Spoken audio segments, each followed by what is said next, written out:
Blog Talk Radio. Welcome, world. Welcome once again to Tuesday Talk with Key West Lou. I am your host, Louis Patron. Another exciting week. A lot of election talk, coronavirus talk, the vaccine talk.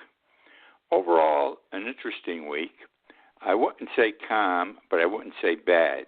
We didn't have a lot of bad Trump news as far as I can see. We had a lot of rewarding information where he seemed to be getting knocked on his ass here and there. And, of course, the vaccine news was very healthy and very welcome to everyone. So we've got a big night tonight of relatively soft items. We're going to go on this trip this evening to Washington, D.C., to Georgia, South Bend, Indiana, Miami Island, Texas, New York City, Wisconsin, and a little city called Ladoucette, hard to pronounce, Georgia. Okay, here we go. I want to talk about the vaccine. I got to tell you something. Yesterday and today, absolutely fantastic. I was glued to the TV. I saw, the FedEx trucks leave. They got big trucks with the vaccines in them. I saw them being put on the FedEx airplanes, being flown to, I think, the first one. Where'd the first plane go that we watched? It flew to New York City. The first vaccines were given at the hospital in Queens that was in the center of the New York City crisis at the beginning of the pandemic. Saw a nurse, a black nurse, properly so, because more blacks have been hurt than anyone else with this disease. The black nurse get the first shot. Brought tears to my eyes. It was like, oh my God, we're winning the war. We haven't won it yet, but we're winning the war. It's like Normandy. We landed on the beach. We're going to get them. And then this morning, it was New Jersey, Connecticut, and another state where the media was glued to the first shots of this vaccine in those cities at hospitals. And, of course, the first wave of people are the fighters, are the workers, the doctors and nurses up front who are getting the shots, and properly so. And so these people getting the shots. And the reaction was the same. The television announcers had tears in their eyes. Some of the women, tears rolling right down their cheeks into their face masks. The men had tears in their eyes. You could hear a gulp here and there. It was big time. It was rewarding time. It's like, we've got a handle on this war. We're going to beat it now. I hope that is so. There's 3 million doses of the vaccine will be in the United States this week. 3 million. Now, that sounds like a lot. But remember, my friends, everyone's got to get vaccinated, and I think our population is 330 million.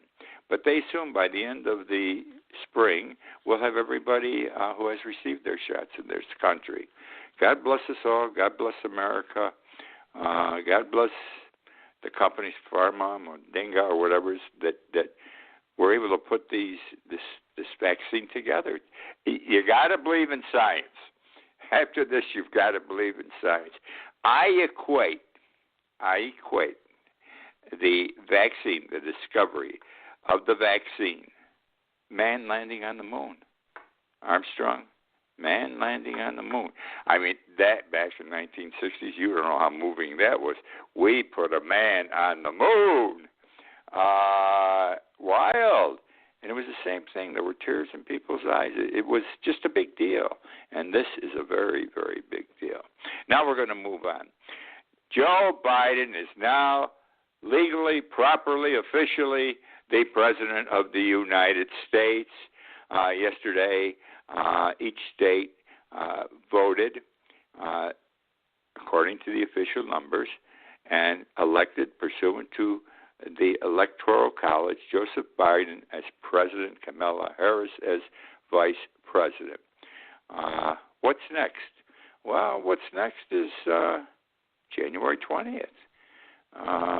What are the Republicans rather going to do between now and January 20th? Trump is not going to sit on his ass. Today, he was still saying he wasn't talking about the vaccine, and he should. He might have a step in the glory because of the way this thing's being whipped out, and he was responsible for the organization of getting the virus out, not getting it injected at everyone, but getting it to wherever it had to go. Give him credit for that. But he wasn't talking about that, something he took out of taking credit for. He was talking about how he got cheated, how the American people got cheated out of the election again. This guy does not stop. And I don't know where the hell he gets his information from, because he kept saying 250,000 votes in this state, 150,000 votes in this state, 200,000 votes in this state.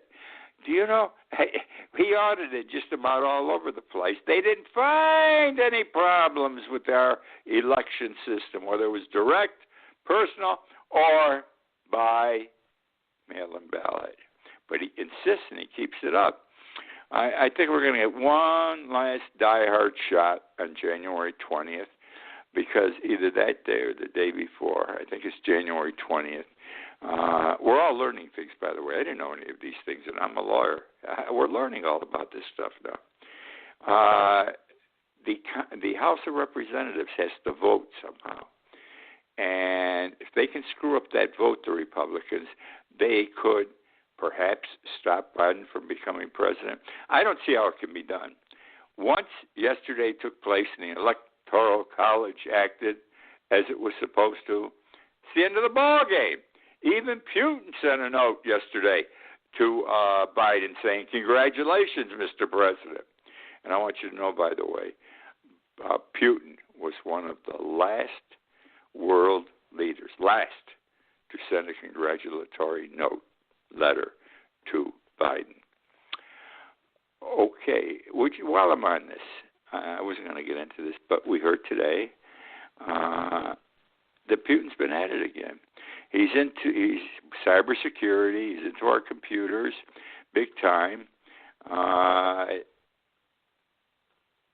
He didn't say a word about that today. He should have addressed that. He's probably not going to do anything, as he did nothing when he took office and became aware, but he didn't believe it. Putin told me he didn't do it. I believe him. Boy, has Putin taken advantage of him, his friend. But apparently it's worse than the first attack on our internet computer system. I honestly believe that Joe Biden will do something. You're not going to go and bomb Moscow. You don't do it that way. But at least screw up their security, their cybersecurity. I mean, if they can do it to us, we can do it to them. We have similar nerds working for us. We're just as smart, if not smarter. So something has to be done. But again, Trump didn't mention this, not one iota today. Now, let's see where I am here.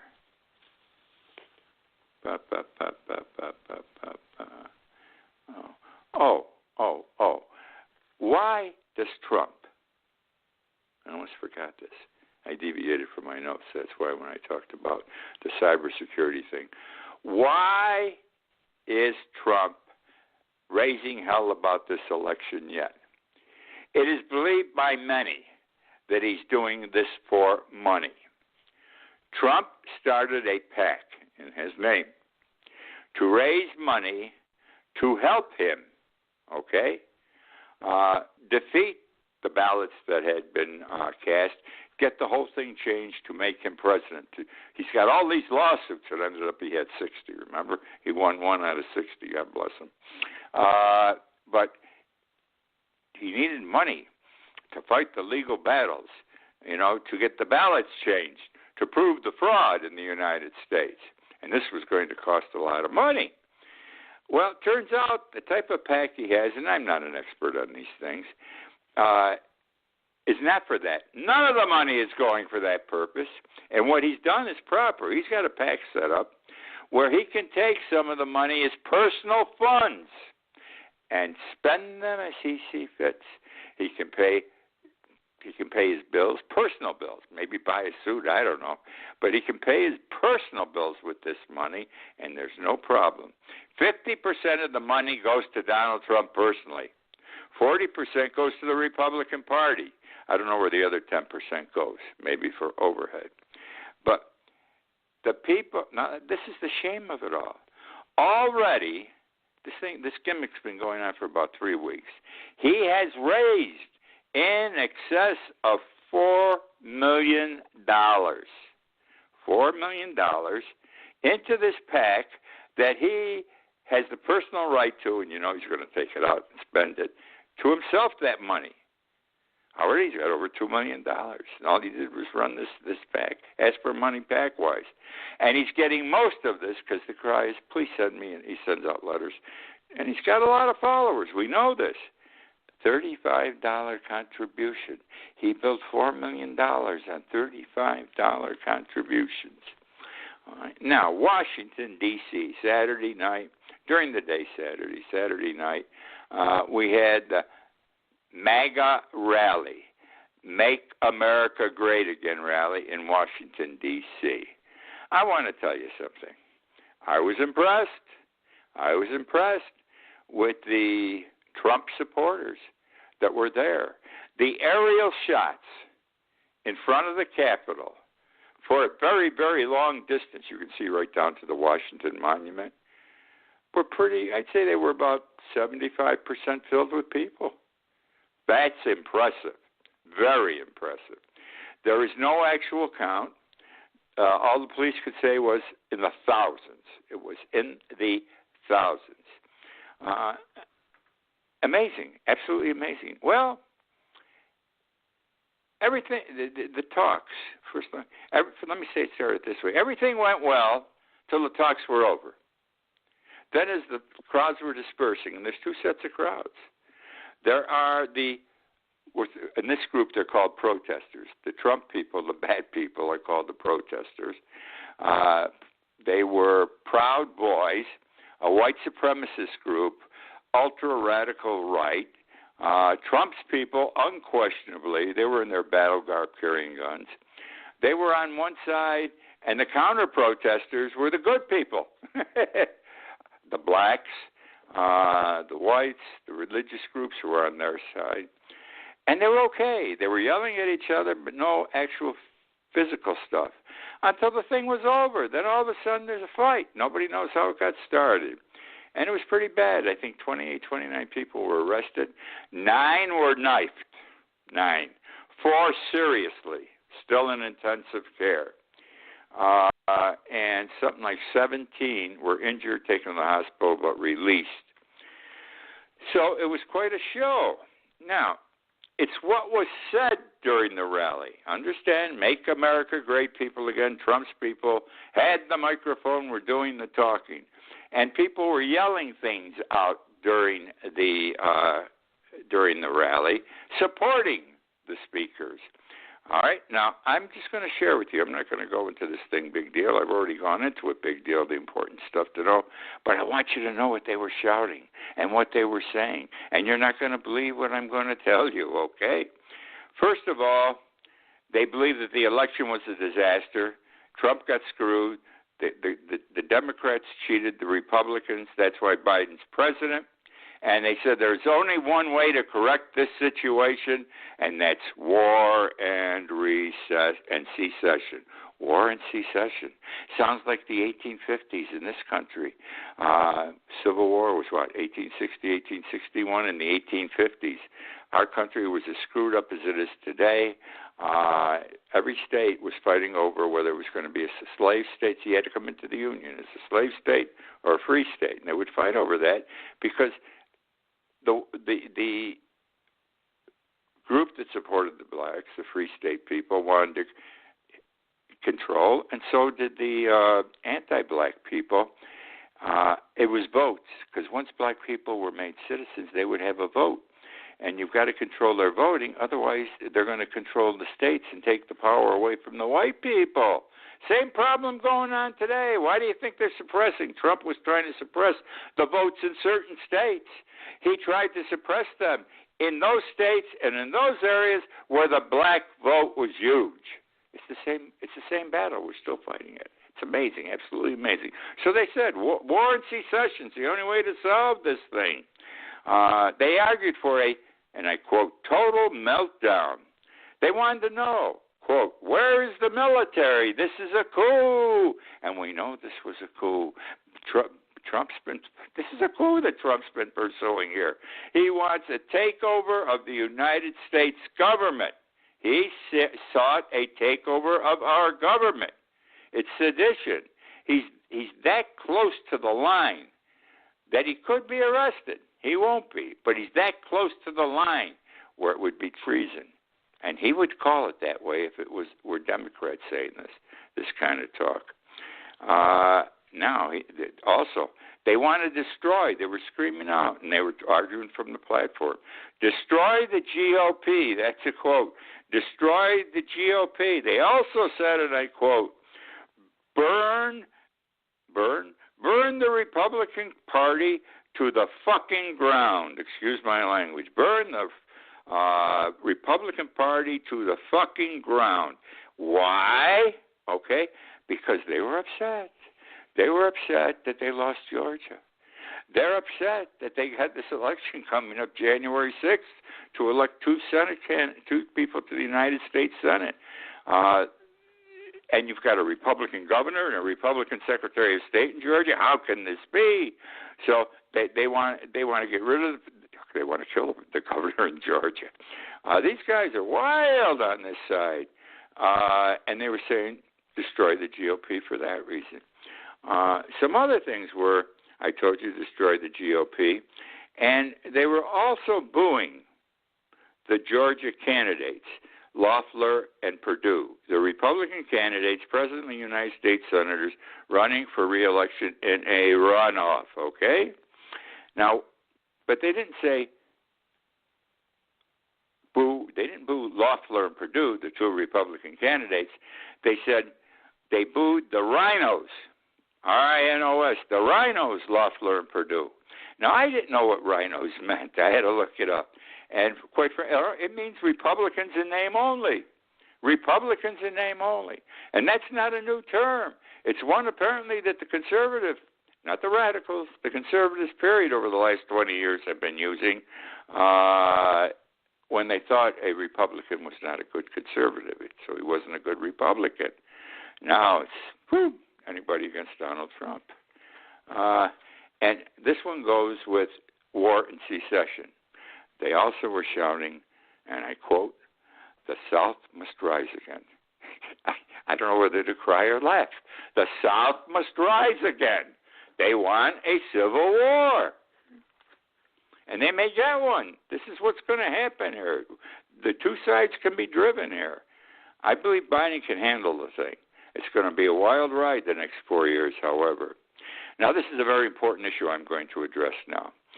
Since February, when the coronavirus hit this country, I've been talking about it.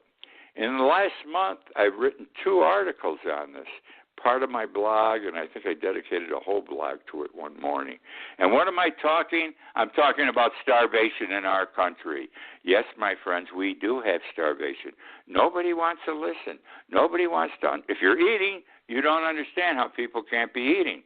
But if you don't have money to buy food and the kids are starving, and it's happening in this country, they understand. Now, America's stealing food. Americans are stealing food. Some Americans are stealing food to survive. We have supermarket shoplifters. Sounds funny, but it's true. Supermarket shoplifters. This proves that our economy is very bad. You know, Trump says, oh, the economy's great. Look at the stock market. That's 5% of the people. The other 95% don't live off the stock market, and a lot don't have jobs. Right now in this country, a recent survey showed that 54 million Americans are suffering from food insecurity. Food insecurity means they're hungry and they can't get enough food, all right? That number, 54 million, okay, represents a 45% increase from last year, from 2019. In other words, there are 45% more people this year than last year who are going hungry. I'll tell you this too. Key West, lovely Key West, our rates for the hungry went up. Today, 36% of our people are suffering from food insecurity, which means they don't have enough food. They don't have enough money to buy food to feed their families. 36% in Key West. Now, why? This has happened because of coronavirus, people being laid off, and all this stuff. There's another reason. It's a big reason. And think of the Republicans. Think of Mitch McConnell when I set this before you.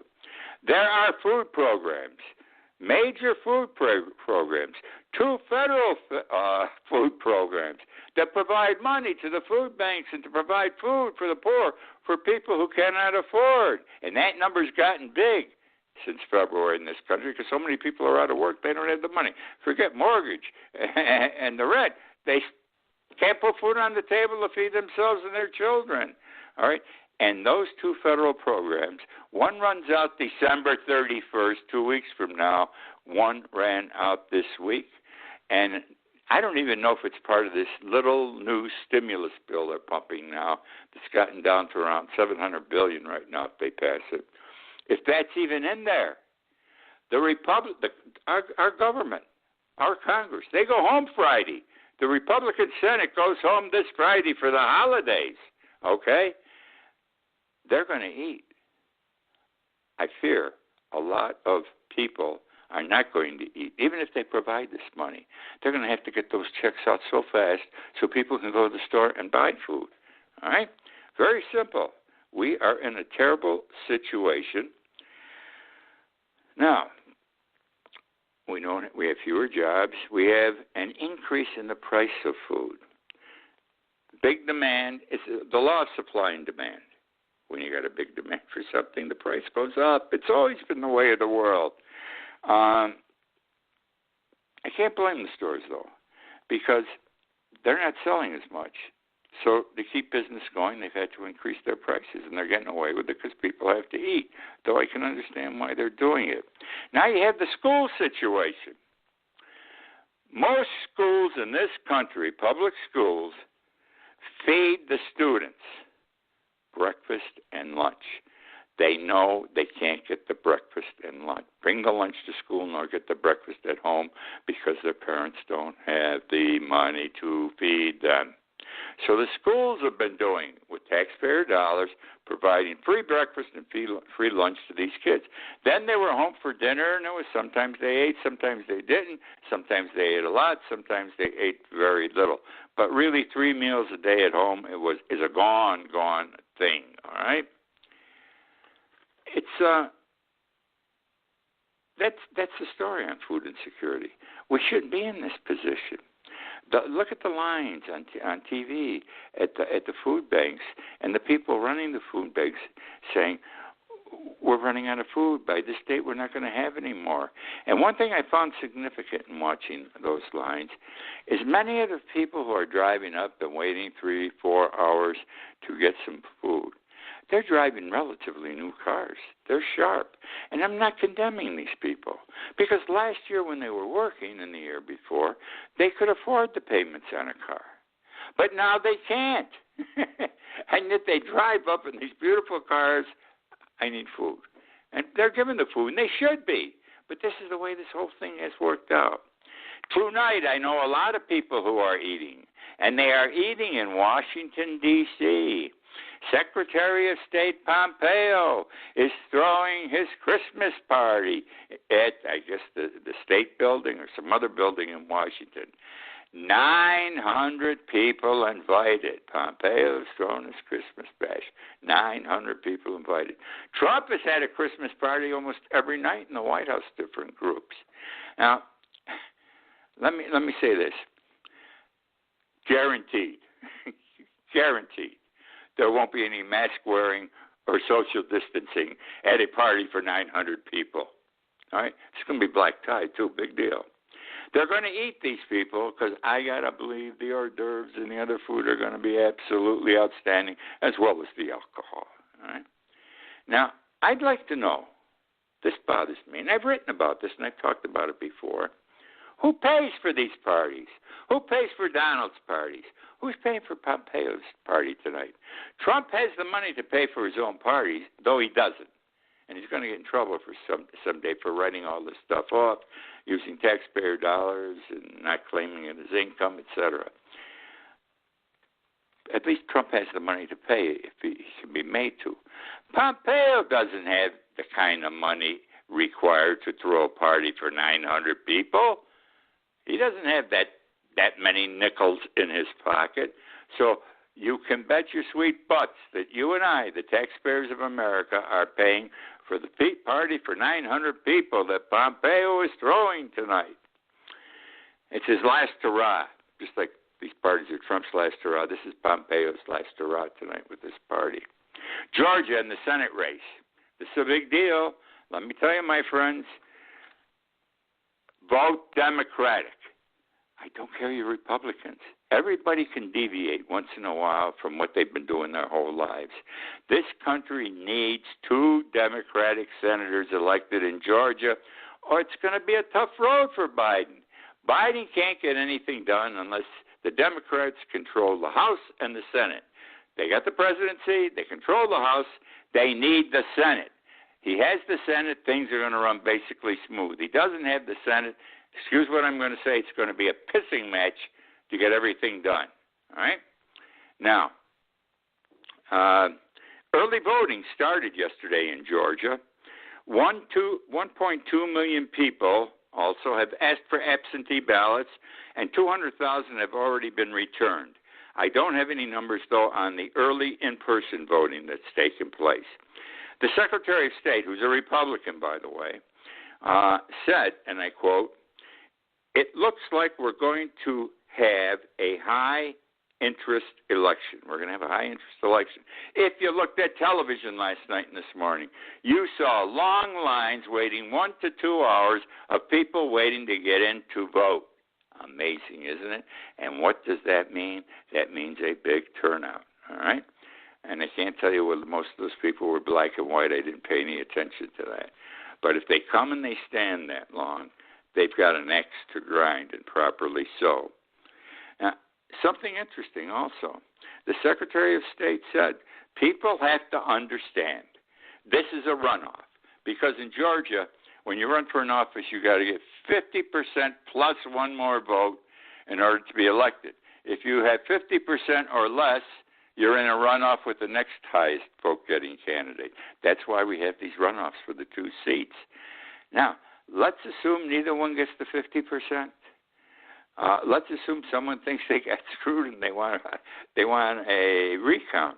Nothing. The Secretary of State says, this is it. People have to understand. There's no runoff. There's nothing after a runoff. There's no runoff after a runoff. So whatever is going to be, and you're not going to have 18 million lawsuits. Peter Buttigieg, the mayor of South Bend, former mayor of South Bend, Indiana, presidential candidate, 38 years old, gay man, very articulate, great speaker, has been nominated by President-elect Biden to be Secretary of Transportation, a very important position in the new administration because Biden wants to go with infrastructure. We've been talking about it for 10 years. We need new roads, new bridges, new schools, etc. And he'll get it done if he can get the Democrats and Senate elected too. But the key here is when you have infrastructure, you have work. The people providing the materials to be used in the construction and the workers. And they're all getting a big dollar because these are federal contracts. Amazing how many people will find work and make a good buck. And that's what you're going to get with this guy. But we need the Democrats knocked out of the box in Georgia. That is my show for tonight. I hope you enjoyed. This is interesting stuff. But we're on a better track tonight than we've been for the last several weeks, I think, with Biden finally being formalized by the Electoral College. And let's see where it all goes. Thank you for joining me. please join me again next week. In the meantime, read my blog in the morning, eweslou.com. I write it every morning. Take you 2 minutes to read it. Other than that, have a good time tonight, the rest of the week. I look forward to talking with you again next week.